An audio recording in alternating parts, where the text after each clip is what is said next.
Vou deixar a letra aqui, a gente vai cantar a pedido da tia Elisa.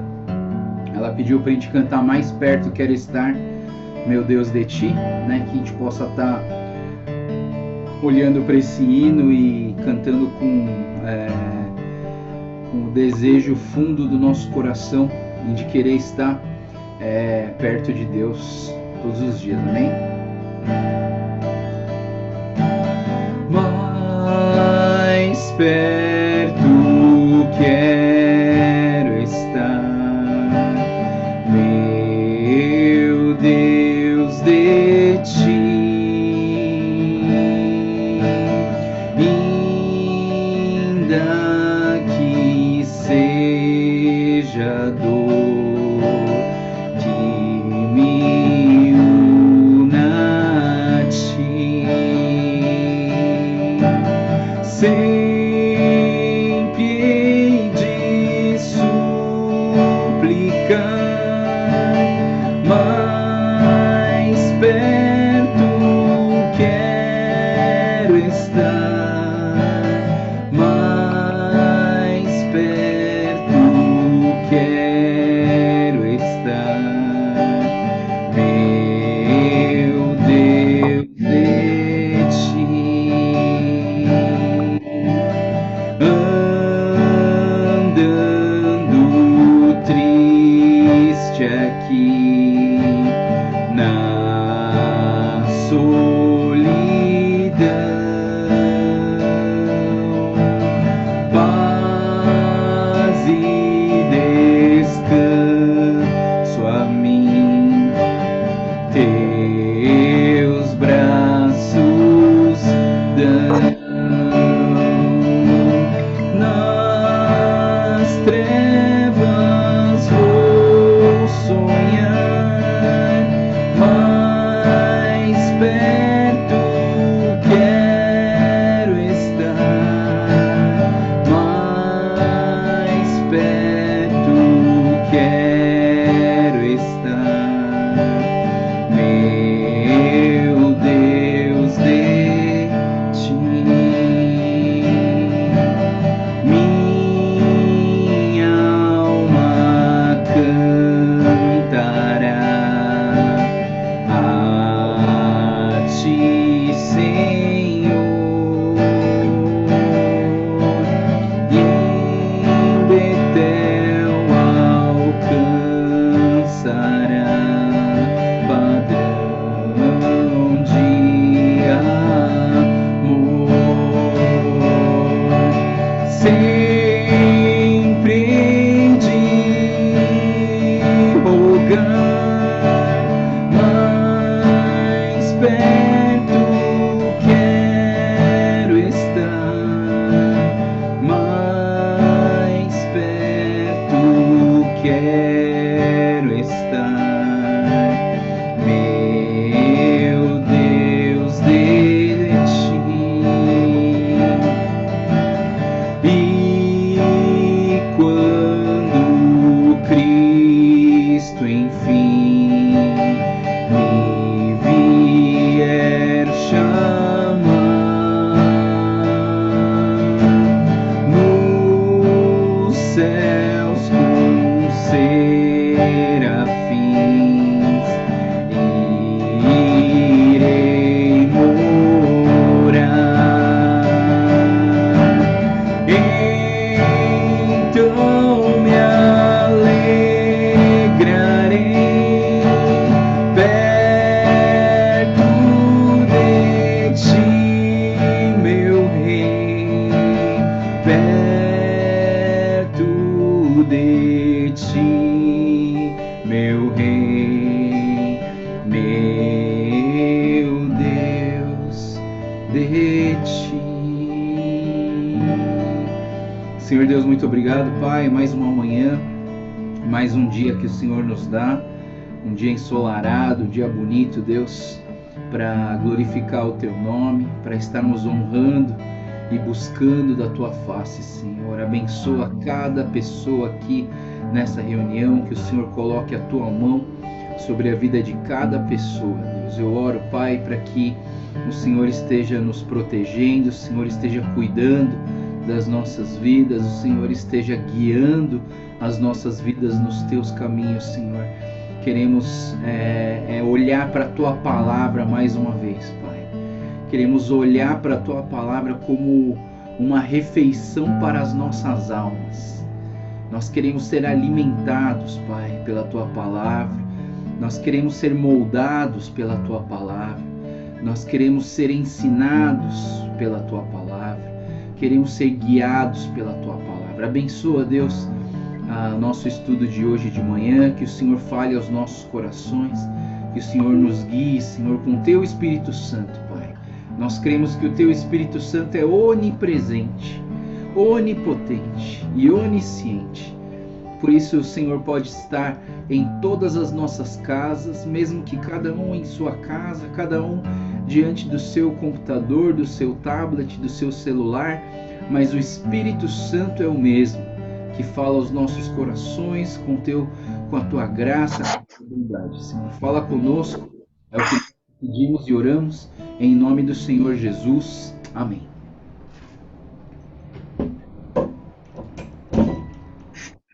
Muito bem, pessoal. O dia tá quente hoje, hein? Deixa eu ver quem que tá com o microfone ligado. A Cláudia. Muito bem, deixa eu ver. Beleza, vamos lá. A gente está fazendo estudo de Salmos, né? E Salmos tem sido algo muito legal, né? Muito interessante de estudar. Esse livro tão...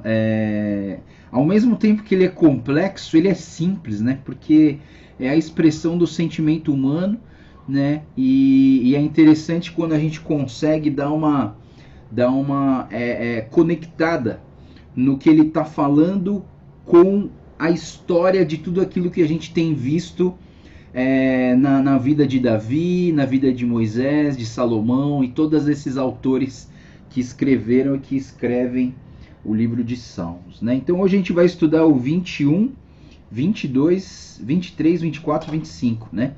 E eu fiquei feliz por pegar o 23, que é o nosso Senhor é meu pastor e nada me faltará, né? Isso me alegrou muito. Falei, puxa, será que vai cair na terça ou na quinta, né? Fiquei meio preocupado, mas fiquei contente que ele caiu na quarta. Vamos lá, pessoal. Então o Salmo 21... Só para a gente falar assim um aspecto geral do Salmo 21, é importante você entender o seguinte: o Salmo 21 ele tem o mesmo teor de conexão com Deus do Salmo 20. Só que o Salmo 20 ele está no passado, foi antes de acontecer a batalha de Davi, né? Davi tá, porque esses dois salmos eles falam sobre as vitórias, sobre o clamor ao Senhor pelas guerras, pelas batalhas. Só que o Salmo 20 é antes da batalha e o Salmo 21 é depois da batalha. Então o Salmo 21 ele é chamado de o Salmo de ação de graças pelas vitórias, né? Então assim, o Salmo 21 ele traz essa ideia, se você olhar assim para o versículo 4, se eu não me engano é o versículo 4, ele fala: ele te pediu vida e tu lhe deste. Ou seja, ele está no momento onde a bênção já veio, a vitória já veio, né? E no capítulo 20, se eu não me engano, no versículo 5, saudaremos, ele fala assim, no versículo 5 do 20, ele fala: saudaremos a sua vitória com gritos de alegria. Ou seja, ele está no passado e a batalha vai acontecer. E no Salmo 21 não, ele já passou a batalha e ele está agradecendo pela batalha. Então o capítulo 20 e o 21, ele está meio que situado na mesma batalha, mas Davi escreve o Salmo 20 antes da batalha e o 21 antes da batalha, né? Ter esse coração agradecido, né? Os blocos que dividem esse Salmo, eles estão no 1 e o 2, então ele fala que na tua força me alegrarei, que Deus ouviu o clamor de Davi. Do versículo 1 ao 6, então a gente vê aqui um bloco de vitórias, né? Davi aqui ele está declarando as vitórias de Deus, né? As ricas bênçãos. Versículo 4, o que ele te pediu, tu deste. O versículo 5, as vitórias que lhe deste. grande é a tua glória. E o versículo 6, uma grande bênção para sempre, e deles alegria, né? Uma primeira coisa que eu acho importante a gente entender aqui, esse me alegrarei, o rei se alegra com a tua força, essa ideia de dando-lhes ricas bênçãos, essa alegria das vitórias, é algo que a gente precisa lembrar nas nossas vidas, que é ter gratidão em nossos corações. Sabe, uma grande falha, eu entendo que uma grande falha das nossas vidas, do nosso relacionamento com Deus, é que é fácil o ser humano se tornar um ser ingrato, né? A gente esquece de agradecer aquilo que Deus tem nos dado. E às vezes a gente foca na nossa dificuldade, foca no nosso sofrimento, foca nos nossos pedidos, mas a gente esquece de ter um coração agradecido, né? E eu queria dizer para vocês que essa alegria da vitória de Davi vem de um coração agradecido, né? Então a primeira coisa que eu quero que vocês anotem, que vocês aprendam hoje é o quê? Um coração agradecido gera uma vida mais alegre. Eu vou dizer isso categoricamente, pessoal. Uma vida de gratidão torna uma vida mais alegre. Você já viu pessoas carrancudas? Pessoas assim, que tá reclamando de tudo? Ah, tá tudo ruim. Ah, é que eu não gosto. Você olha para essa pessoa, você não vê alegria nessa pessoa, né? Você vê ela toda hora de cabisbaixa, toda hora reclamando, tá emburrada, sabe? Parece que tem aquele bico, né, do pato, assim, tá toda hora bravo, assim. Né? E eu entendo que se você tem gratidão no seu coração, então você, de uma certa maneira, você já começa bem. É por isso que eu sempre falo, né? A nossa Inc, ela sempre começa com uma rodada de agradecimento. É estratégico isso, pessoal, é estratégico. Se você começa uma reunião com agradecimento, aí tudo começa bem, você entende? Você começa uma reunião para cima, você começa uma reunião olhando para Deus e não olhando para as tuas mazelas da vida, olhando para Deus. E eu acho que isso é muito importante, que eu acho que é algo que Deus tem falado no nosso coração. Aí do versículo 7 ao 13, então Davi ele fala então sobre as suas expectativas dessas vitórias que o Senhor deu.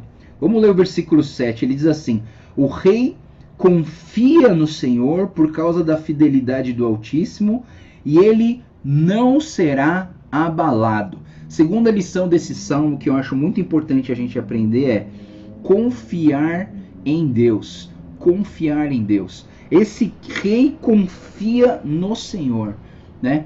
E aí você fala assim: ah, mas eu não sou rei, né?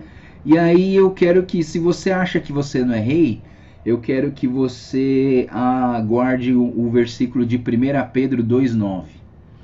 1 Pedro 2,9 diz o quê? Vós, porém, sois raça eleita, sacerdócio real, nação santa, povo de propriedade exclusiva de Deus, a fim de proclamardes as virtudes daquele que vos chamou das trevas para a sua maravilhosa luz. Você é sacerdócio real, ou seja, você faz parte da realeza, né? Então é importante você entender isso, que quando fala o rei confia no Senhor, ele está falando de você mesmo, Nós somos parte dessa realeza e nós precisamos entender que nós precisamos confiar no Senhor, né?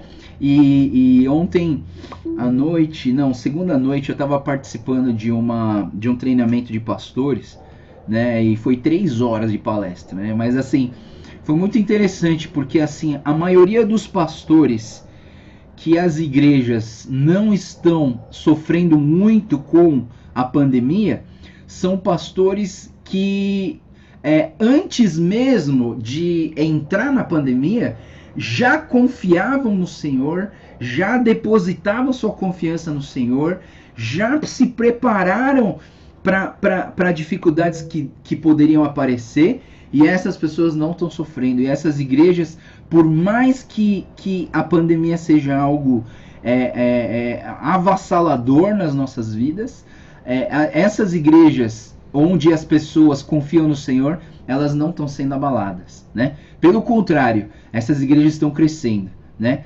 Então, assim, eu creio que a nossa igreja ela está crescendo, a nossa igreja está se fortalecendo a cada dia. Parece que não, mas assim, acho que vocês não fazem ideia da quantidade de pessoas que nós estamos alcançando nessa pandemia. É algo que a gente não consegue imaginar, né?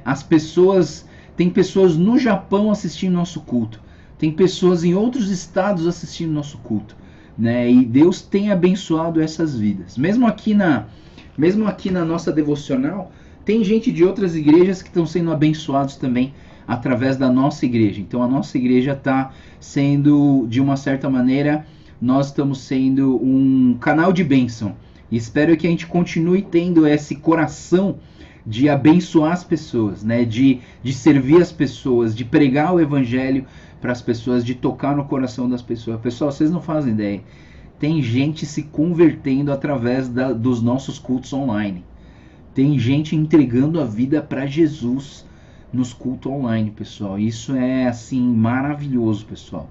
Maravilhoso, né? Ontem também estava conversando com um pastor médico que preveu toda essa pandemia. E a gente tá. E eu falei assim: ô pastor, e aí? Já podemos voltar para a igreja? Ele falou assim: Joel, confia no Senhor, que Ele sabe o que é melhor para a sua igreja, né? Não confia em sabedoria humana, confia no Senhor que é melhor, né? E aí ele falou assim: Joel, a gente não tem previsão para voltar para a igreja. Mesmo que o governo libere, a gente como igreja nós temos que tomar cuidado para não nos precipitar na irresponsabilidade de juntar todo mundo porque a gente quer inaugurar a igreja, porque a gente quer ir para lá e aí a gente arriscar vidas, né? Então, assim, eu creio no seguinte: quando a palavra de Deus no versículo 7 fala confie no Senhor, a palavra quer dizer para cada um de nós, vamos colocar os nossos alicerces no Senhor. Vamos colocar os nossos fundamentos no Senhor. Vamos construir a casa sobre a rocha. Amém? Vamos construir a casa sobre a rocha. Não vamos construir a casa sobre as nossas emoções, sobre a nossa imaginação, sobre a nossa vontade humana, mas vamos construir a nossa casa sobre a rocha eterna, que é o Senhor Jesus, que é a palavra de Deus, né? Então, assim, eu entendo que do versículo 1 até o versículo 4, a gente vê o salmista declarando a sua gratidão. O versículo 5 e o versículo 6, ele fala sobre o mérito de Deus. Tudo que nós recebemos, tudo que nós ganhamos, vem de Deus, vem da graça de Deus, vem do amor de Deus, né? E a gente precisa ser agradecido por isso, né? Toda vez que a gente entra num momento de sofrimento, de dificuldade, a gente olha para a dificuldade e esquece de ver tudo aquilo que Deus tem nos dado, tudo aquilo que Deus tem nos sustentado. E a gente se concentra só na nossa dificuldade e na dor que a gente está passando, né? Mas vamos ter essa gratidão. E do versículo 7 ao 13, a gente vê assim que todo mérito é de Deus, né? Todas as coisas boas vieram desse Deus, né, que cuida de nós, que porá em fuga os inimigos. E o versículo 13 termina dizendo assim: se exaltado, Senhor, na tua força, cantaremos e louvaremos o teu poder. Nós adoramos Ele por quem Ele é soberano e Ele vai trazer juízo para as pessoas. Creia nisso, pessoal. Se alguém fez algum mal para você, se alguém fez algum erro, se você tentar condenar ele agora aqui na terra, a condenação dele vai ser bem fraquinha, né? Deixa a mão de Deus agir. Você entende? Eu sei que todo mundo aqui fica com raiva. Ah, tem gente roubando, tem gente falando que o número de infectados e de mortos está sendo alterado para eles ganharem dinheiro. Tem, pessoal, tem. Tem corrupção? Tem. Tem falha humana do presidente? Tem. Tem falha humana do prefeito, do governador? Tem. Mas assim, é você que vai fazer essa justiça? É você que vai fazer esse juízo? É você que vai você vai gastar a tua energia que você poderia gastar com coisa boa, pensando em coisa ruim? Você entende? Será que não é melhor a gente olhar para Deus e deixar, ó Deus, todos esses homens miseráveis que estão usufruindo de um recurso que era para o bem das pessoas, para eles enriquecerem? Deus, deixo esses caras nas suas mãos. E aí sabe o que vai acontecer? Você vai ter mais energia para gastar com seus filhos, você vai ter mais energia para gastar com seus familiares, você vai ter mais energia para gastar com seus amigos, né? Então o que eu falo assim, gaste a tua energia naquilo que é importante, não naquilo que é urgente. Olha só que importante, pessoal, gaste a tua energia no que é importante, não no que é urgente. Sabe, pessoal, a gente se desgasta muito com aquilo que não é importante. E aí quando chega o que é importante, a gente não tem mais força para gastar. Sabe? Eu já conversei com uma pessoa da igreja, né? Que chegava em casa e ela não conseguia... Ela estava tão cansada que só queria assistir televisão, se jogar no sofá, comer e dormir. Só que a família é a coisa mais importante. Aí você fala assim, mas por que você chega em casa cansado e só quer chegar em casa, assistir televisão, comer e dormir? Aí fala assim, porque meu trabalho tem aquela secretária, tem aquela pessoa que trabalha comigo que é chata e que ela fica me falando coisa ruim e que eu fico bravo com ela. O camarada gasta toda a energia com aquilo que não é importante. Você entende? Essas pessoas que são chatas no teu trabalho, essas pessoas que te perturbam no teu trabalho, você entende? Que você está gastando energia com aquilo que não é importante. Aí quando chega em casa, que são as pessoas importantes na nossa vida, a gente quer assistir televisão, comer e dormir. Você entende o que eu estou falando? Então assim, é importante a gente olhar para Deus e falar assim, Deus, me ajuda a gastar energia com quem importa, não com a urgência. Pessoal, apagar fogo durante o dia é saco furado, pessoal. O dia inteiro você vai apagar fogo em casa. O dia inteiro você vai ter que resolver coisinhas, tal, assim. Não se desgaste com isso. Gasta a tua energia com pessoas importantes na sua vida. Vamos lá, capítulo 22, então, Salmo 22, ele fala do sofrimento e vitória. Calma aí, onde que tá? Do Messias, né? Do Messias, né? Então, o capítulo 22, é importante a gente entender que o capítulo 22, ele fala sobre o sofrimento do Messias, sobre o sofrimento de Jesus. Então, nesse momento, a gente está vendo um texto que é o texto que Jesus usou nos seus últimos suspiros lá na cruz. Todo mundo que leu o Salmo 22 chegou nessa conclusão, né? Nossa, eu já ouvi essa frase em algum lugar. Sabe onde você ouviu? Lá em Mateus 27, capítulo 27, versículo 46.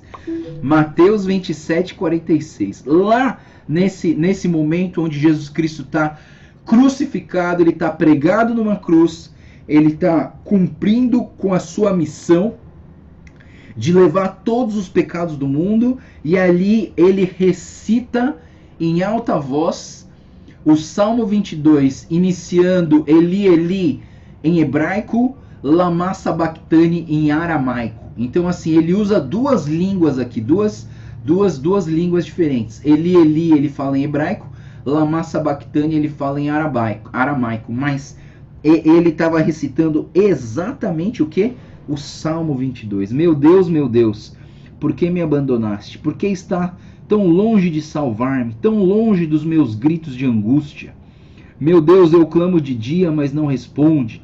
Tu, porém, és santo, és rei, é o louvor de Israel, e em ti nossos antepassados puseram a sua confiança, confiaram e se livraste deles, né? Então, assim, quando o capítulo 22, A gente vai olhar que do versículo 1 até o versículo 10, o salmista ele está manifestando um pouquinho da sua desesperança aqui na terra, mas a sua esperança no Deus eterno e maravilhoso. Do versículo 5 é uma desesperança da história nacional, né, do povo de Israel, e do 6 ao 10 ele fala sobre a desesperança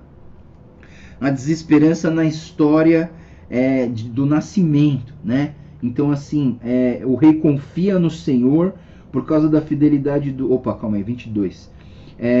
Clamaram, versículo 6. Mas eu sou verme e não homem, motivo de zombaria, objeto de desprezo do povo, caçoaram de mim. Então ele fala dele mesmo, a desesperança dele mesmo. É interessante, pessoal, nesse momento onde a gente está estudando esse Salmo 22, nós estamos olhando para o Salmo 22 como o Messias que sofre, né? E é interessante, né? A gente acabou de ler o livro de Jó, né? E quando você olha para o capítulo 22 e você conecta com o sofrimento de Jó, a gente pode conectar um pouco sobre essa ideia de que o sofrimento do Messias era um sofrimento de um inocente. Era um sofrimento que ia gerar algo bom, né?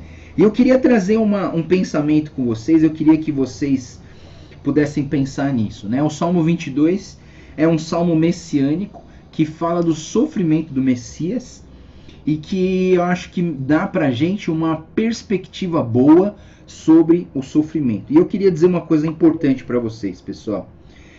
O sofrimento de Jesus foi muito maior do que o sofrimento físico, tá? Quando a gente está na Santa Ceia, a gente sempre fala do sofrimento físico, né? Então a carne de Jesus foi massacrada, o sangue de Jesus foi derramado pelas nossas vidas, um preço pago. Mas eu queria dizer para vocês que dois aspectos do sofrimento de Jesus foram muito maiores do que o sofrimento físico. O sofrimento físico foi o mais fraquinho dos sofrimentos de Jesus. Então, o primeiro, eu vou falar para vocês, um dos sofrimentos, o segundo sofrimento mais grave, mais terrível de Jesus, foi ele ter carregado todos os pecados do mundo nas suas costas para cumprir com a sua missão naquela cruz. Então, o sofrimento de Jesus tinha a ver o quê? Com o carregar do pecado. Ele que não tinha cometido nenhum pecado, ele estava sofrendo pelo pecado das pessoas. Ele colocou o pecado de todo mundo nas costas e falou assim: eu vou levar isso aqui para Deus, essa é a minha missão. Mas agora eu quero dizer para vocês o pior sofrimento de Jesus. Eu acho que esse foi eu entendo na minha cabeça, no meu coração, na minha leitura bíblica, que o sofrimento mais dolorido de Jesus foi ele sentir o abandono do Pai naquela hora. Sabe, pessoal, quando eu penso nisso, isso dói no meu coração, sabe? Porque quando Jesus, ele fala: Senhor, Senhor, por que me abandonaste? O pai de Jesus, ele teve que deixar um pouquinho de lado aquele amor, aquele carinho do filho, para ser um pai justo, sabe? E é um sentimento assim, todo mundo que é pai e mãe aqui sabe disso. Toda vez que a gente teve que disciplinar os nossos filhos, não sei como que você corrige ele com palavras, se você já castigou ele de outras maneiras, assim, batendo, sei lá. Eu entendo o seguinte, pessoal, dói mais na gente do que neles. E quando eu olho para esse sofrimento de Jesus dizendo assim, Eli, Eli, lama sabachthani, quando eu olho Jesus falando assim, Pai, por que me abandonaste? Eu vejo que Jesus, ele sofreu toda a fúria da ira de Deus para corrigir o mundo. E aquela fúria de Deus, quando ele teve que abandonar Jesus como filho por um momento para ele poder como juiz, acabar com a condenação do pecado e da morte sobre as nossas vidas. E essa eu entendo que essa foi a dor mais pesada de Deus, foi essa. Foi quando Deus teve que deixar de ser pai para ser um juiz. Quando o pai olha para o filho e fala assim, isso precisa ser corrigido e eu vou ter que te dar um castigo. E esse castigo foi assim, terrível, né? E aí essa morte de cruz foi algo que Deus entrou forte na vida de Jesus para salvar o mundo. E Jesus não se abalou. Jesus não desistiu de cumprir a sua missão. Ele abraçou esses 3 sofrimentos. Sofrimento físico, o sofrimento do pecado, o sofrimento do juízo sobre as nossas vidas. E ele então levou tudo isso na cruz e morreu por todos nós. E eu queria dizer uma coisa para vocês, pessoal. Eu queria que a partir disso nós pudéssemos olhar o sofrimento com outros olhos, tá? Eu quero dizer para vocês se você estiver anotando, anota isso, que isso é uma lição muito boa para as nossas vidas. O sofrimento com propósito gera vida. O sofrimento com propósito gera vida. E eu vou explicar isso para vocês de 2 maneiras. De 2 dores que a gente sente. Alguém aqui já sentiu dor de dente? Dor de dente é terrível, é terrível. Eu sou dentista, pessoal. Eu sei o que é dor de dente, tanto em mim como nos outros.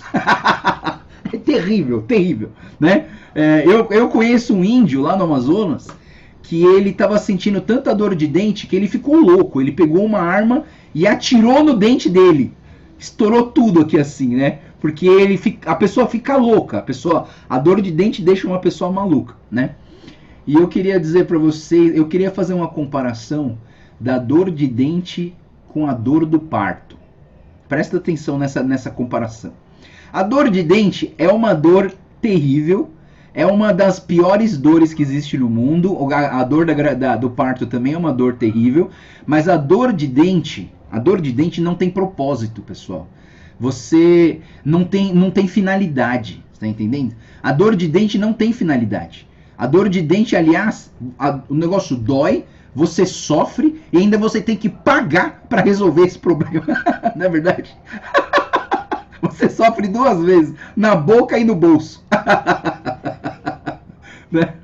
Mas aí, pessoal, eu queria dizer para vocês, a dor de dente é uma dor sem propósito, né? Você dói, sofre, o sofrimento fica ali. E depois aquilo se acaba, não é verdade? Alguém aqui anotou o dia que você sofreu de dor de dente? Não. Por quê? Porque aquilo ali não teve propósito nenhum. Agora, pessoal, a dor de parto é uma das dores mais terríveis de um ser humano. E é por isso que o homem não fica grávido, porque o homem não ia aguentar essa dor. É só mulher que fica grávida, porque o homem não aguenta essa dor. E eu queria dizer para vocês que a dor de parto tem um propósito. E todo mundo que já teve um filho sabe disso, que a dor de parto tem um propósito. Você sofre com um propósito e esse propósito depois você vê, depois que o bebezinho começa a chorar, depois que você carrega aquele bebezinho no colo, né? Aquele momento onde a mamãe segura o bebê no colo com o papai e tira uma foto, aquilo ali mostra que o seu sofrimento teve um propósito. O teu sofrimento gerou vida, não é verdade? Então eu queria dizer para vocês, sofrimento com propósito gera vida. Aí eu penso, sabe, pessoal, eu penso com vocês. Às vezes algumas pessoas falam para mim, já me falaram no passado, Joel, você é um cara talentoso, você pode ficar rico, você pode se dar bem na vida. Você tem essa capacidade de falar na frente. Você pode ser um cara bem sucedido. Você pode ficar rico. E eu falei, não, eu já sou rico. Por quê? Porque eu vivo para engrandecer o reino de Deus. E o meu sofrimento é um sofrimento com propósito. Quando eu sofro por Jesus, eu sofro com propósito. E eu queria desafiar vocês a sofrer pelo reino de Deus. A sofrer pelo teu próximo, a sofrer pelo engrandecimento do reino de Deus. E quando você faz isso, você sofre por um propósito. E mesmo que você não veja resultados, eu quero dizer uma coisa para vocês. O sofrimento com propósito gera vida. Gera vida. Eu quero que vocês possam prestar atenção nisso, né? Que é muito importante a gente olhar para esse sofrimento de Deus, de Jesus, né? Jesus declarando o Salmo 22 lá na cruz e falando Eloi, Eloi, lama sabachthani. E Jesus, é importante a gente entender, Jesus não foi guiado por suas emoções, Jesus foi guiado pela sua missão. E eu acho que isso é uma lição para cada um de nós. Nós não devemos ser guiados pelas nossas emoções. Nós devemos ser guiados pela nossa missão. Qual é a missão que Deus colocou na sua vida? Qual é a missão que Deus colocou para você? Seja guiado pela tua missão e não seja guiado pelas suas emoções. Sabe por quê, pessoal? Tem dia que a gente acorda sem vontade de fazer as coisas. Tem dia que a gente acorda sem vontade de trabalhar, de servir a Deus. Ah, tô com preguiça. Ah, tô com cãibra na orelha. Ah, sei lá. E aí a gente dá uma desistida e fala assim, afinal de contas eu sou um ser humano, né? E eu assim, eu também tenho meus sentimentos. Se você confiar e ser guiado pelos seus sentimentos, você vai abandonar a missão. Seja guiado pela missão. Jesus Cristo foi guiado pela missão, né? Então, assim, eu quero que a gente olhe para esse Salmo 22 e a gente enxergue essa adoração de Deus, mesmo no meio do sofrimento. A gente vê aqui que houve adoração do salmista, mesmo passando por dificuldades, mesmo passando por tempos onde ele não tinha esperança. O salmista, ele aponta para um Deus que é maravilhoso e que sustenta a vida dele. Amém? Vamos lá, Salmo 23. Salmo 23 é o salmo mais famoso da história, eu acho, né? Eu acho que já me falaram que ele é um dos salmos mais lidos da história da humanidade, né? Mas também, muitas vezes, ele é o salmo mais incompreendido da humanidade. E hoje eu quero tirar algumas dúvidas com vocês, tá, pessoal? E eu quero que vocês entendam o Salmo 23 de uma maneira correta, tá? Porque assim, por exemplo, eu digo para vocês que a teologia da prosperidade tem usado esse salmo de maneira errada. E eu quero que vocês usem esse salmo da maneira certa, tá? Então vamos lá. Salmo 23 vai dizer o quê? O Senhor é meu pastor e nada terei falta. Em verdes pastagens me faz repousar e conduz às águas tranquilas. Restaura o vigor, guia-me nas veredas de justiça por amor ao seu nome. Mesmo quando eu andar por um vale de trevas e morte, não temerei perigo algum, pois tu estás comigo e a tua vara e o teu cajado me protegem. Preparas um banquete para a minha vista dos meus inimigos. Tu me honras, ungindo a minha cabeça com óleo e fazendo transbordar o meu cálice. Sei que a bondade e a fidelidade me acompanharão todos os dias da minha vida e voltarei à casa do Senhor enquanto eu viver, né?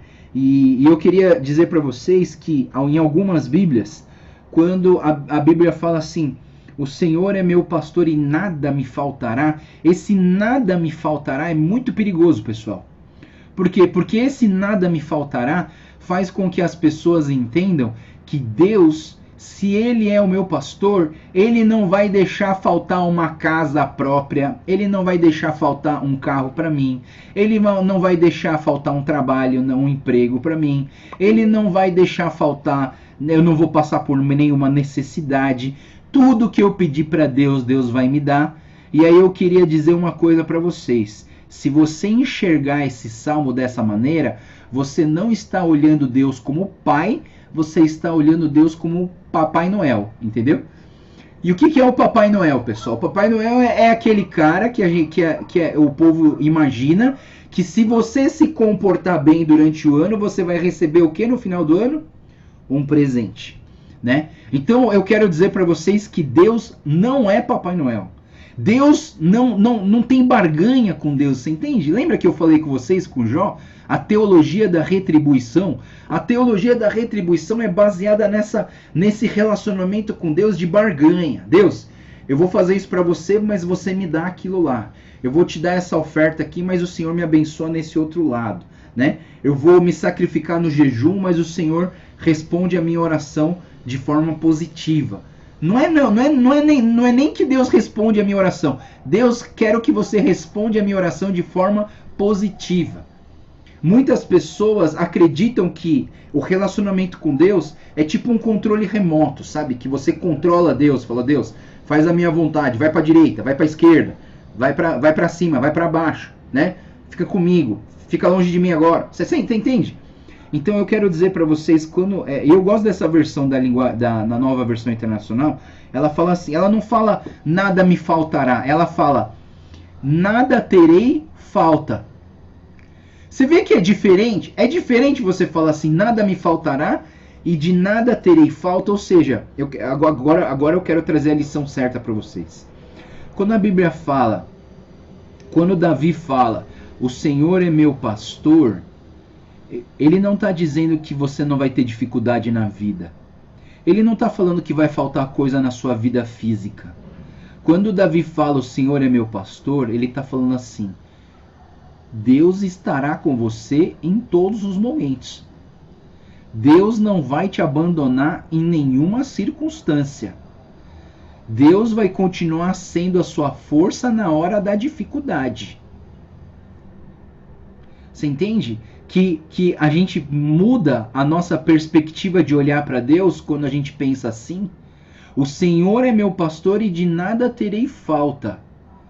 O Senhor é meu pastor, o Senhor é um pai presente. Eu acho que nem todas as pessoas tiveram um pai presente. Porque o pai focou no trabalho, porque o pai focou nas coisas dele, e aí de vez em quando encontrava com seus filhos. O pai focava em ganhar dinheiro. Claro, não estou falando que o pai é ruim, mas o pai, ele fazia tudo isso, ele se sacrificava para poder dar um futuro melhor para os filhos, para dar uma vida mais próspera para a família, você entende? O pai não está fazendo isso por mal. Mas eu acho importante a gente pensar, o que é mais importante? Você viver viajando para Disney todo ano, ou você saber que é importante passar tempo com seus filhos, ensinar eles como que vence na hora da dificuldade, o que é certo, o que é errado, brincar, rir junto, você entende? Eu tô lutando na minha vida para ser um pai presente, mesmo que eu não dê presentes para elas, eu quero ser um pai presente, estar com elas, participar da vida delas, participar do sofrimento. Quando elas tiverem uma dificuldade, a gente orar junto e falar assim, ó, vamos buscar Deus, vamos olhar para Jesus e ver o que Jesus pensa nesse momento, né? Então assim, o Senhor é meu pastor e nada me faltará. Eu quero que vocês enxerguem Deus como um pai presente e não como um Papai Noel que vai te dar presente se você fizer aquilo que ele gosta. A vida com Jesus, a vida com Deus não é uma barganha. Lembra que eu falei qual que é o contrário da doutrina da retribuição? É a doutrina da graça, é a doutrina do amor incondicional, é dar sem esperar nada em troca. Não é verdade? Tudo que você fez para os seus filhos, você não está cobrando deles, né? Você não está falando, paguei tua escola, paguei teus cursos, teu curso de inglês, você está aí bem de vida porque eu que dei para você. Agora está na hora de você me devolver tudo aquilo que eu te dei. Ninguém faz isso. Quer dizer, eu espero, né? vai que alguém faz, né? Sei lá. Eu já vi um chinês fazer isso, mas assim, E a filha foi lá, levou 500 mil reais, jogou na mesa do pai e falou assim, é isso que você quer, é isso que eu vou te dar. A menina fez isso, minha amiga, eu vi ela fazer isso, me deu medo. Mas assim, nenhum pai faz isso, nenhum pai normal, vamos dizer, vamos chamar de pai normal. Nenhum pai e mãe normal fica pedindo para o seu filho de volta tudo aquilo que ele investiu na vida do filho. Por quê? Porque o nosso relacionamento com os nossos filhos é incondicional. O problema é que os filhos não entendem esse amor incondicional da graça, e aí eles tentam barganhar com você, não é verdade? Eu não sei se você lembra dessa ilustração que eu fiz para vocês, né? Um dia eu estava aqui em casa e falei assim para minhas filhas: vocês vão lavar a louça hoje, vocês podem lavar a louça? Elas falaram, viraram para mim e falaram assim: mas o que eu vou ganhar com isso? Nossa, meu Deus do céu. A comida que você comeu fui eu que dei. O prato que você comeu fui eu que dei. A casa que você mora fui eu que dei. A roupa que você veste fui eu que dei. Tudo que você tem fui eu que dei. E você quer barganhar comigo? Falou, se eu fizer isso, o que você vai me dar? Você entende que a gente faz isso com Deus de vez em quando? Você entende que às vezes a gente olha para Deus e pede uma coisa para Deus, e se Ele não dá, a gente fica bravinho e fala assim: esse Deus não gosta de mim. Esse Deus não está preocupado com as mazelas da minha vida. Por quê? Porque a gente está sendo filhos mimados que não entendem tudo aquilo que Deus deu para a gente. Por isso que eu digo para nós, para mim mesmo, tenha gratidão no seu coração por tudo aquilo que Deus já te deu. Se você começar a sua vida sempre com gratidão no seu coração, sabe o que vai acontecer? Você vai se colocar na sua posição e você vai deixar Deus na posição soberana que Ele merece. A gente precisa sempre começar com gratidão, meus irmãos. Então, vamos lá, o Salmo 23, ele a gente precisa entender desse cuidado paternal de Deus, né? E o cuidado, esse que é o cuidado que a gente tem que ter, né? Nós temos que tomar cuidado porque cada um de vocês teve um pai diferente. E é perigoso você olhar para Deus como pai e você conectar o seu pai da terra com o pai de Deus. Algumas vezes pode dar errado. Eu vou falar para vocês quando que deu errado uma vez para mim. Para mim deu errado uma vez. Eu fui pregar num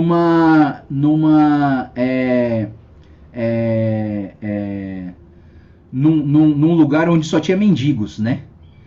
E aí eu falei assim, aliás, não, no orfanato, desculpa, no orfanato, né? E eu tava lá no orfanato e eu fui pregar no orfanato, e no orfanato, e era um orfanato não de crianças que perderam os pais porque morreu, mas porque os pais abandonaram os filhos, né? Largaram os filhos lá. E aí eu tava lá, a gente tava numa missão e a gente foi nesse orfanato. Todas aquelas crianças foram abandonadas pelos pais e os pais moravam no bairro ainda, por ali. E aí a gente falou assim, não fui nem eu, foi uma outra pessoa, mas eu tava na equipe, tava servindo nesse dia, e a gente fez um culto para as crianças e falou assim: quem aqui quer que Deus seja o seu papai? Deu errado. Deu errado porque as crianças não levantaram a mão. Sabe por que elas falaram assim? O quê? Se Deus vai ser igual o meu pai que vai me abandonar aqui no orfanato, eu que não quero ter esse pai, não. Você entende que pode dar errado, pessoal? Eu quero que vocês entendam que Deus, Ele é um pai perfeito. O nosso pai pode ter sido bom, maravilhoso. Assim, eu sou assim. Para mim, meu pai é maravilhoso. Eu não tenho o que reclamar do meu pai. Mas assim, eu não sei como que foi seu pai, como é o seu relacionamento com seu pai, como foi esse relacionamento, mas eu quero dizer para vocês que o seu pai do céu é perfeito. E é Ele que quer cuidar, e nós temos que ter esse relacionamento com o pai perfeito, né? Então, quando a Bíblia fala que esse pai, esse pastor, nada lhe faltará, não é que nada lhe faltará fisicamente, que não faltará saúde, muito dinheiro no bolso e saúde para dar e vender, não. Mas ele está falando que eu estarei com você em todos os momentos. Então nós precisamos, 4 lições do Salmo 23, pessoal. Nós precisamos encontrar a nossa suficiência em Deus. Nós precisamos olhar para Deus e falar assim: Deus, você é tudo o que eu preciso. Se eu tiver Deus na minha vida, eu não preciso de mais nada. Por quê? Porque se Ele for o meu Deus, eu não terei falta. Você entende? Quando você fala assim, Senhor é meu pastor e com Ele não terei falta, não sentirei falta de nada, por quê? Porque Ele é minha suficiência. Ele é o que eu preciso na minha vida. Se eu tiver Ele, se o mundo cair, eu vou estar em pé. Você entende? Quando você olha para Jó, Jó perdeu seu casamento, Jó perdeu seus filhos, Jó perdeu seus bens, Jó perdeu seus amigos, Jó perdeu a sua família e Jó continua em pé. Por quê? Porque a suficiência de Jó estava em Deus. Deus deu, Deus tirou, toda a glória seja dada ao Senhor. Nu eu vim nessa terra e nu eu irei e eu glorificarei. Bendito seja o nome do Senhor. Você entende, pessoal? Primeira lição. Tenha sua suficiência no Senhor. Segunda lição, as pessoas não querem um pai, as pessoas querem um Papai Noel. Então presta atenção, cuidado com isso. Não se relacione com o pastor da sua vida. Não o pastor Joel, o pastor Daniel e Isa, não. O pastor Jesus Cristo, né? Não se relacione com Deus por barganha, tá? O relacionamento com Deus não é por barganha. 3. Se Deus é tudo, então o vale da sombra da morte não nos abalará, tá? Então, assim, não, se você tiver bem fundamentado, se sua casa está construída sobre a rocha, a tempestade não vai abalar a sua vida. Firme os seus fundamentos em Deus. E última coisa, lição que eu trago aqui no Salmo 23, quando ele fala assim, no versículo 6, ele fala assim: sei que a bondade e a fidelidade me acompanharão todos os dias da minha vida. Voltarei à casa do Senhor enquanto eu viver. Voltarei à casa do Senhor enquanto eu viver. Quando você fala assim, voltarei à casa do Senhor, a casa é de quem? A casa é do Senhor. Você é um visitante, você é um hóspede. E aí eu quero dizer uma coisa para vocês, que se você não sabe, nem eu sabia, porque assim é um detalhe da cultura hebraica, da cultura semita do Velho Testamento, que nem eu sabia, talvez você nem saiba também. Mas você lembra quando a gente se você leu a história de Ló? Ló, ele estava lá em Sodoma e Gomorra, e aí ele recebeu, então vamos lá, Ló é o dono da casa. Ou ele recebeu a visita de 2 anjos, você lembra? E aí aqueles 2 anjos que eles iam condenar e queimar toda aquela cidade, aqueles 2 anjos, as pessoas da cidade de Sodoma e Gomorra, era uma cidade completamente depravada em relação ao pecado, eles falaram: ô Ló, traz esses 2 para fora que a gente quer violentar eles, né? A gente quer violentar eles. O Ló, eu não sei se você sabe, mas o Ló, ele faz um negócio absurdo, ele fala assim: não façam isso com os meus hóspedes. Eu te dou as minhas 2 filhas, mas não façam isso com os meus hóspedes. Por quê? Eu vou dizer uma coisa para vocês. Quando nessa época, para os hebreus, quando eles recebem uma visita, eles precisam cuidar dessa visita com a sua própria vida. Com a sua própria vida. E um detalhe importante que na cultura hebraica, quando você recebe uma visita, quando essa visita está indo embora, esse dono dessa casa coloca 2 seguranças para cuidar deles até eles chegarem na casa deles. Até eles chegarem no destino deles. E isso aqui é tudo detalhe da cultura hebraica, tá, pessoal? Eu tô falando para vocês, é um negócio que nem eu sabia. Mas é um detalhe da cultura hebraica. Olha para o versículo 6 do Salmo 23, pessoal. Sei que a bondade e a fidelidade acompanharão todos os dias da sua vida.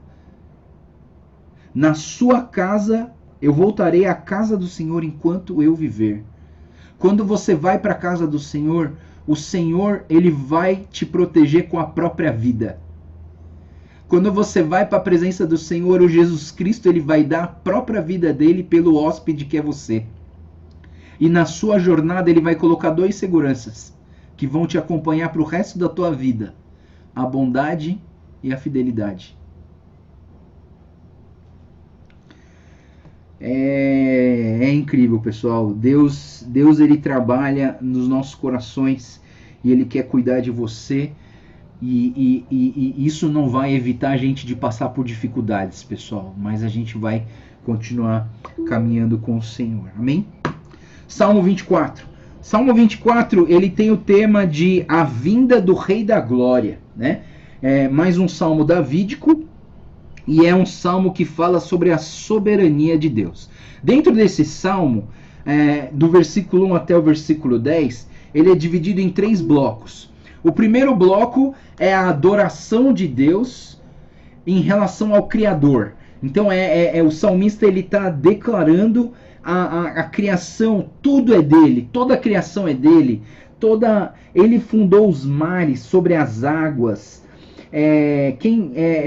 tudo que foi criado, né, na terra, o Senhor é a terra e tudo que nela existe, tudo que foi criado nessa terra é dele, né? Então o versículo 2, ele traz uma adoração baseada, presta atenção pessoal, essa palavra é importante, numa coisa chamada contemplação.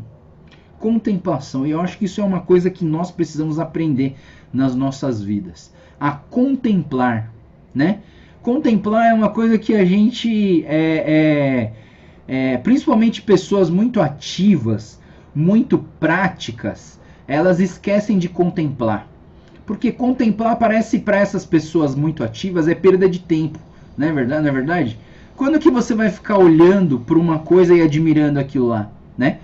Então a gente precisa talvez mudar um pouquinho o nosso conceito de espiritualidade, porque não formar uma espiritualidade utilitarista de, eu preciso fazer isso, cumprir com isso, e eu quero buscar resultados. A contemplação não traz resultados, na verdade, pessoal. E sabe como que Deus fez eu mudar a minha vida para uma vida mais contemplativa? Foi quando Deus começou a me ensinar a cuidar de orquídea. Quando eu comecei a cuidar de orquídea, eu comecei a pensar, camarada, vai demorar 1 ano para eu ver essa flor de novo. 1 ano. Então, se eu cuidar bem durante 1 ano, eu vou ver a flor de novo. E aí, quando a flor nasce, vem a contemplação. Na verdade, você fica olhando aquilo lá assim. Aí, para muitas pessoas, pode parecer uma perda de tempo. Mas para quem sabe contemplar, sabe que aquilo ali é um negócio fantástico, né? E a gente precisa aprender a contemplar Deus, contemplar a graça de Deus, né? E eu vejo que o salmista ele começa nesses 2 versículos numa adoração de contemplação ao Criador. Aí do versículo 3 ao versículo 6, a gente vê que o salmista, o Davi, ele faz uma adoração voltada para o Salvador. Veja bem, o versículo 3 a 6, ele fala, quem poderá subir no monte do Senhor? Aquele que tem as mãos limpas e o coração puro, e não recorre aos ídolos e nem jura deuses falsos. Ele receberá as bênçãos do Senhor Deus, o seu Salvador. Então aqui é uma adoração voltada para o Salvador. É uma adoração voltada, agora guarda essa palavra. Se você guardou a primeira palavra contemplação, a segunda palavra do segundo bloco é consagração. Consagração. É a segunda palavra. Presta atenção, pessoal. O versículo 4, ele diz o quê?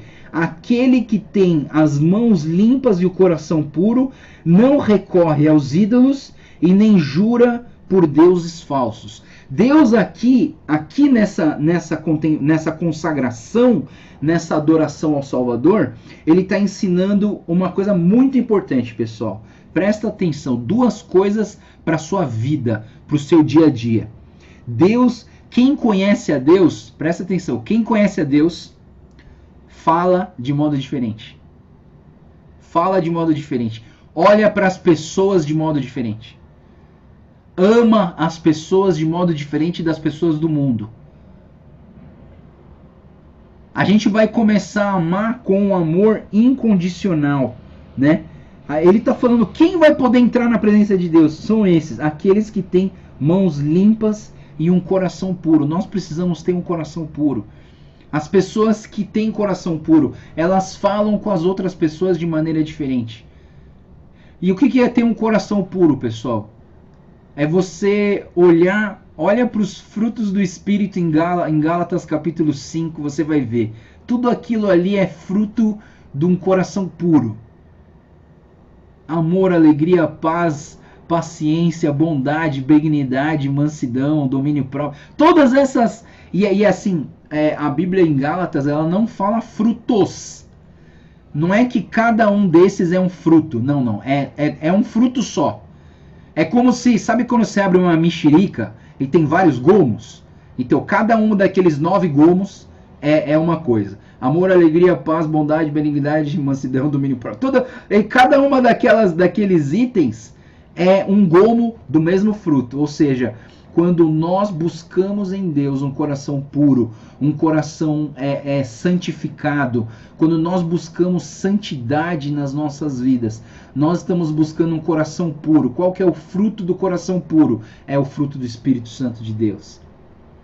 Então, a primeira coisa que eu vejo quando de uma pessoa que conhece a Deus, uma pessoa que se consagra para Deus, ela fala diferente. E a segunda coisa que eu quero dizer para vocês, uma pessoa que conhece a Deus, que tem um coração puro, que tem um coração consagrado, usa o seu dinheiro de maneira diferente. Usa o dinheiro de maneira diferente. Por quê? Quando ele fala assim, não recorre aos ídolos e nem jura por deuses falsos e receberá as bênçãos do Senhor, ele está dizendo assim, todas as pessoas, os pagãos, a cultura pagã, a cultura que não é a cultura de Deus, de religião, de idolatria, todos eles buscavam a Deus num relacionamento de barganha. Eu vou sacrificar o meu filho para você me dar vitória na batalha. Eu vou te dar um sacrifício tal para você me dar tal. Ou seja, a maneira de usar o dinheiro era através de uma barganha. Então eu entendo que as pessoas que conhecem a Deus, que vivem com Deus, que entram no seu santuário, que sobem no seu santo monte, elas usam o dinheiro de uma forma diferente do mundo, né? E aí eu entendo que é uma forma de se relacionar com Deus, mais uma vez, não por barganha, mas por consagração. Então tudo aquilo que você ganha, é um conselho que eu dou, eu faço isso, né? Tudo aquilo que você ganha, você consagra ao Senhor. Deus é teu, né? E aí eu entendo o seguinte, pessoal, que mais uma vez eu entendo que para mim o dízimo não é um sacrifício. O dízimo é uma obediência. E eu dou dízimo por obediência ao Senhor, porque a minha vida está consagrada e tudo que eu ganho veio dele. E eu quero aprender a viver com aquilo que Deus tem me dado. Eu vou contar uma coisa para vocês que eu ouvi de um empresário, mas assim, eu não sei nem a fonte disso, mas eu achei muito legal.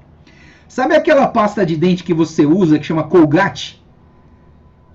Sabe a pasta de dente Colgate? O dono é crente. E o dono da Colgate, ele colocou o nome de Colgate porque é Colossenses, Gálatas e Tessalonicenses. É por isso que chama Colgate. Colossenses, Gálatas e Tessalonicenses. Esses 3 livros forjaram a vida desse empresário. Colossenses, Gálatas e Tessalonicenses. Por isso que chama Colgate, né? E aí, esse empresário, no início do seu... Da sua empresa, quando ele começou a sua empresa, ele falou assim: Deus, o que eu aprendi em Colossenses, Gálatas e Tessalonicenses é que a minha vida é consagrada ao Senhor. Por isso eu quero viver diferente. E aí o dono da Colgate, sabe o que ele fez? Ele vivia com 10% e entregava 90% para Deus. Ele vivia com 10%. Falou: Deus, eu vou viver com 10% do que eu ganho e 90% é teu. Eu quero fazer diferente, né? E olha o monstro da empresa que se tornou a empresa Colgate. Mundialmente famoso, uma multinacional, né? Claro que não sei se ele conseguiu fazer isso o tempo inteiro, porque a ideia era que ele entendesse isso, né? Que ele precisava viver uma vida consagrada ao Senhor, tá? Então, então esse é o segundo bloco. Então o primeiro bloco é a contemplação, segundo bloco é a consagração, e o terceiro bloco, que vai do versículo 7 ao versículo 10, ele fala sobre uma adoração do rei. O próprio rei está prestando uma adoração ao Senhor. Abra-se os portais, abram-se as portas antigas, para que o Rei da Glória entre. Quem é o Rei da Glória? O Senhor forte e valente, o Senhor valente nas guerras. Ele está declarando que que Deus é o Rei da glória na vida dele. É por isso que a gente canta o Rei da Glória, é por isso que a gente louva o Rei da Glória, porque esses versículos finais, pessoal, os comentaristas dizem que é as declarações que eles faziam quando a Arca da Aliança ela trazia as vitórias, e a Arca da Aliança entrava no templo e ela se movia. Toda vez que a Arca da Aliança se mexia, eles falavam que o Senhor é o Rei da Glória, esse é o Rei da Glória, o Senhor dos Exércitos, ele é o Rei da Glória. A entrada da Arca, a presença de Deus nas nossas vidas. Então, essa adoração de Deus nos traz a terceira palavra, o terceiro bloco desse capítulo, que é a celebração. Celebração. Então, ó, é tudo com a letra C, né? É contemplação, consagração e celebração, né? Ou seja, são três partes do mesmo salmo que declaram essas maravilhas de Deus em adoração, mas que voltam a nossa resposta à adoração, a nossa resposta ao clamor de Deus é contemplação, consagração, celebração ao Senhor. Por isso que eu gosto de culto alegre, sabe, pessoal? Não gosto muito de culto triste, não. Eu acho que culto tem que ser um negócio alegre mesmo, né? É um negócio de celebrar a vitória do Senhor Jesus nas nossas vidas, né? Eu gosto de pular, né? Eu não gosto que me forcem a pular. Então, assim, lá no camping, por exemplo, o acampamento dos jovens, os jovens tinham essa mania de fazer o trenzinho. Sabe o que é trenzinho? Um começa a pular, pega no ombro do outro e eles vão juntando. E tipo assim, praticamente um tá obrigando o outro a entrar no trenzinho para ficar fazendo aquela bagunça. Eu proibi eles de fazer isso. Falei, não, para. Você quer pular, você pula no teu lugar, mano. Mas não fica interferindo na adoração do teu irmão. Você quer pular, pula, mano. Mas você não precisa ficar mandando os outros pularem. Entendeu? Então eu trouxe essa ideia para eles, os meus líderes do acampamento. Graças a Deus eles entenderam a minha ideia, e hoje é proibido fazer trenzinho no camping. Por quê? Porque você quer adorar a Deus, adora da sua forma, né? Mas respeita o limite dos seus irmãos. Cada um adora do jeito que quiser, né? A gente não pode forçar eles a fazer uma coisa que a gente está forçando eles. Então a celebração é algo que nós precisamos agradecer a Deus. Último salmo, então, Salmo 25. Salmo 25 também ele vai trazer, é um salmo que tem o título de oração por auxílio divino. É um salmo onde o salmista está clamando a Deus e adorando a Deus e pedindo socorro ao mesmo tempo, né? Então, do versículo 1 ao 7, ele está falando sobre uma oração em tempo de angústia, do versículo 1 até o versículo 7. A ti, Senhor, elevo a minha alma, em ti confio, ó meu Deus. Versículo 3, nenhum dos que esperam em ti ficará decepcionado. Versículo 6, lembra-te, Senhor, da compaixão da tua misericórdia. Tá? E eu quero trazer uma liçãozinha que está aqui no versículo 4 e 5, nesse capítulo, tá, pessoal? Deixa eu trazer o contexto geral do Salmo, depois eu vou trazer essa lição que eu acho muito importante pra gente. Então, do versículo 1 ao 7, é uma oração em tempo de angústia. Do versículo 8 ao 15, é um louvor em período de confiança, onde você está passando por uma fase difícil, uma provação, uma tribulação, mas eu adoro a Deus mesmo porque eu confio no Senhor. Então, lembra quando Jó recebeu todas aquelas notícias de que ele perdeu todos os seus bens, os seus filhos morreram? O que ele fez? Ele se jogou no chão e adorou ao Senhor. É uma adoração em meio à angústia, em meio à dificuldade. É uma adoração que declara a sua confiança no Senhor. E do versículo 16 até o 22, é um pedido de socorro na adversidade.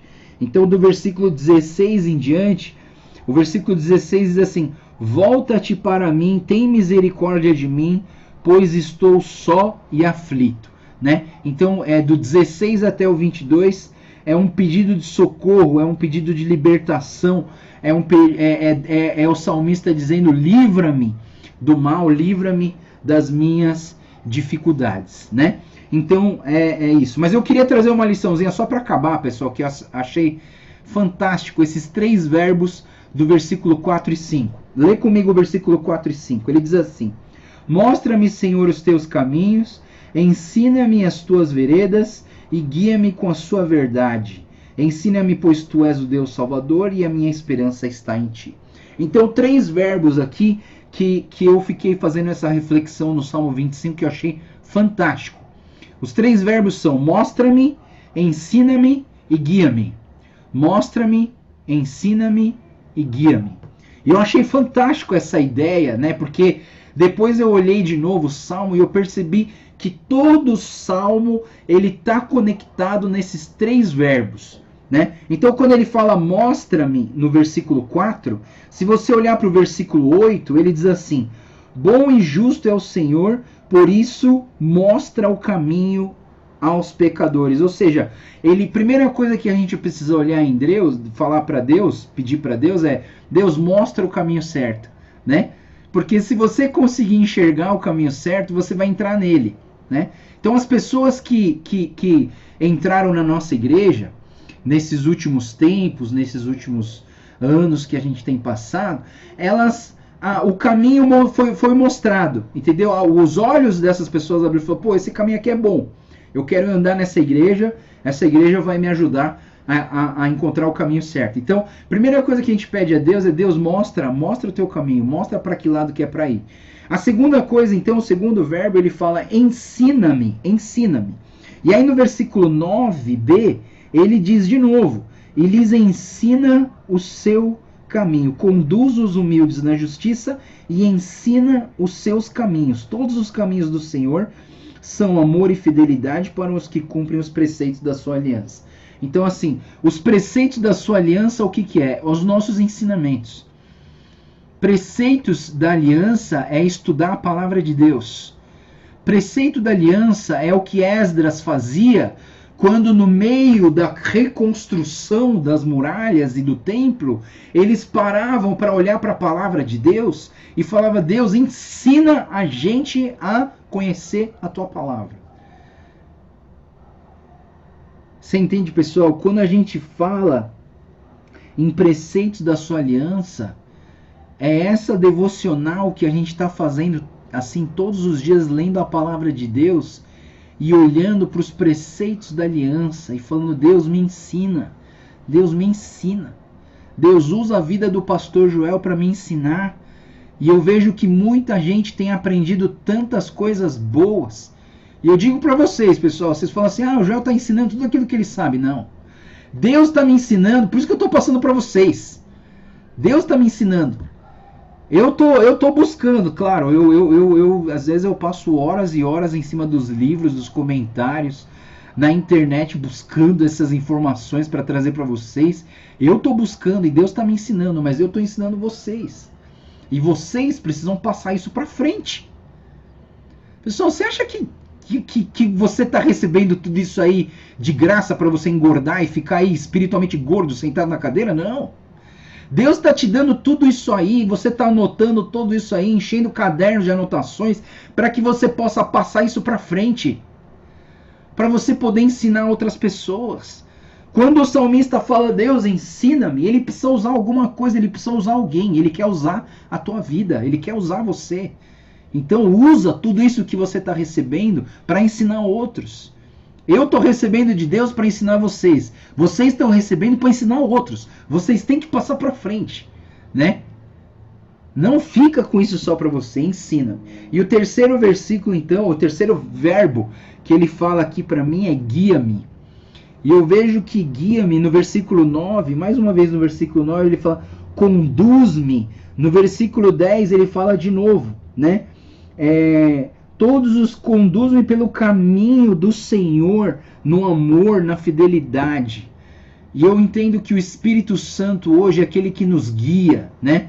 Toda vez que a gente fala sobre o Espírito Santo, a gente fala sobre que o Espírito Santo nos guia pelos caminhos. E a gente tem que pedir ao Senhor, pedir para o Espírito Santo, me guia, né? Me guia. Né, eu quero, me ajuda a tomar as melhores decisões, Mostra o caminho, ensina meu coração, guia-me pelo caminho certo, né? E esse Deus, ele quer conduzir a gente pelo caminho certo, e o Espírito Santo é o guia que nos leva, que nos enche. É interessante, pessoal, não sei se você já leu o livro de Atos numa tacada só, mas você vê o Espírito Santo falando assim: Paulo estava indo para um lugar, o Espírito Santo o impediu. Como assim? O Espírito Santo o impediu? É porque Paulo era guiado pelo Espírito Santo. Então o Espírito Santo falou: não, não, não, aqui não, por ali. Aí ele obedecia e seguia a direção e a destra, a guia de quem? Do Espírito Santo de Deus. O Espírito Santo falava: fala isso. Aí Paulo falava. O Espírito Santo falava: cura-me. Ele curava. O Espírito Santo falava: prega para aquele general. Ele ia lá e pregava. Você entende que o Espírito Santo, ele nos guia nas nossas vidas? A gente tem que estar pedindo e clamando a Deus todos os dias para que ele nos guie mais uma vez. E você também, não adianta ele querer te guiar se você não quer obedecer, não é verdade? Você precisa aceitar o guia. Não sei se você já foi viajar para um lugar e você tinha um guia, né? E assim, eu já tive guias ruins, que eu falava: meu, esse guia aqui é muito ruim, mas eu vou fazer eu mesmo. Mas tem guia que você fica admirado, né? O cara fala uns negócios fantásticos. Ó, aqui é assim, você vai ali, ali você anda aqui, você vai ver isso, você vai ver aquilo. Não entra aqui não, que não vale a pena, vai naquele outro. Por quê? Se você confiar num guia bom, o guia vai sempre fazer você aproveitar melhor o seu tempo, o seu dinheiro. E você vai investir na coisa certa. Por quê? Porque o guia vai falar para você o que é melhor e o que é pior. Não é verdade? Por que que quando você vai comer, sei lá, às vezes a pessoa vai comer no restaurante e olha pro guia? Porque o guia vai te mostrar os melhores lugares. Aí você não vai perder tempo comendo coisa ruim, dinheiro comendo coisa ruim, você vai acertar e comer sempre a coisa certa, né? Então, segue o guia verdadeiro das nossas vidas, que é o Espírito Santo de Deus. Amém? Muito bom, pessoal. Mais um dia maravilhoso estudando Salmos. Alguém quer falar alguma coisa? Algum comentário? Alguma pergunta? Pastor, seguindo os versículos, do 16 até o 18, tem três qualidades de aflição, angústia e tribulação. Qual é a diferença de cada um?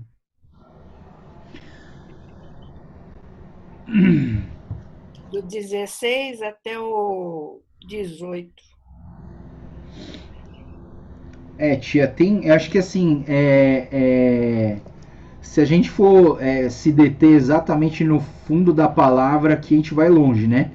Mas eu entendo que a tribulação, ela é considerada a aprovação que a gente passa por Deus, né? E dentro da tribulação você tem angústia, você tem decepção, você tem...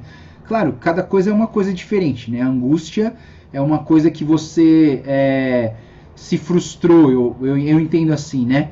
É uma frustração, aí você fica angustiado com isso. A decepção, ela é o que te faz te levar para baixo, te levar desmoronamento das suas emoções. Mas acho que se a gente for estudar mesmo a raiz da palavra, teria que olhar no hebraico, no dicionário bíblico, para saber o fundamento dessa colocação aqui no Salmo, do versículo 16 até o 18 que a tia falou, né? Aflição, tribulação, sofrimento aqui que ele fala, né? Na minha fala sofrimento. Teria que buscar na raiz da palavra. E aí a gente ia demorar muito nisso. Eu entendo assim, de uma forma geral, vamos pensar que são as dificuldades da nossa vida e as provações que nos levam, que nos buscam, que Deus nos dá para a gente encontrar uma aprovação divina do Senhor, né? Mas aí teria que entrar na exegese hebraica da palavra para poder descobrir o fundamento do porquê que elas estão aqui, né? Mas se a gente for fazer isso, a gente precisa de mais do que 1h30 para devocional. A gente vai precisar de um seminário teológico. É. Né? Verdade. Beleza, pessoal, tem mais alguma pergunta que vocês querem fazer? Algum comentário? Pastor, tá gravando? Desculpa. Tá gravando?